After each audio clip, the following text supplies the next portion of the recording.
Maluku dalam waktu dekat berlakukan new normal.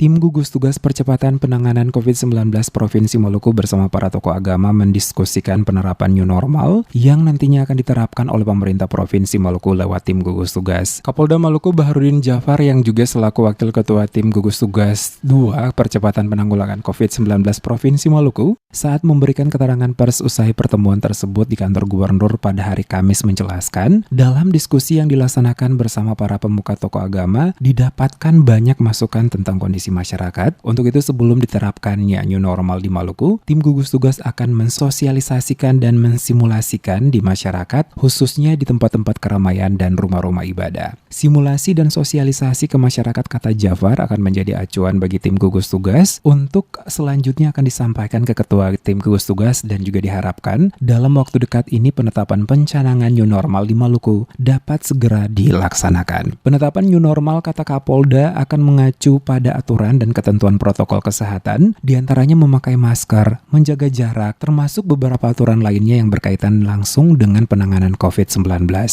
Saya selaku Wakil Ketua Gugus 2, Wakil Ketua 2 Gugus Tugas Provinsi, bersama dengan Ketua Harian tadi mendiskusikan bagaimana kita menerapkan new normal untuk di wilayah Provinsi Maluku. Kemudian banyak masukan yang kami dapatkan dari orang-orang tua kami, dari pemuka-pemuka agama, bahwa ini diharapkan nanti adalah bottom up.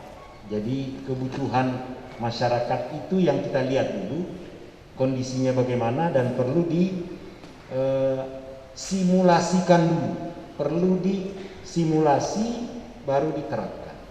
Dengan melihat kondisi saat ini, dirinya optimis penetapan new normal di Maluku dapat segera diberlakukan. Dengan demikian, maka peraturan ekonomi dan rutinitas masyarakat dapat kembali normal, namun tetap mengedepankan protokol kesehatan sesuai dengan penanganan COVID-19.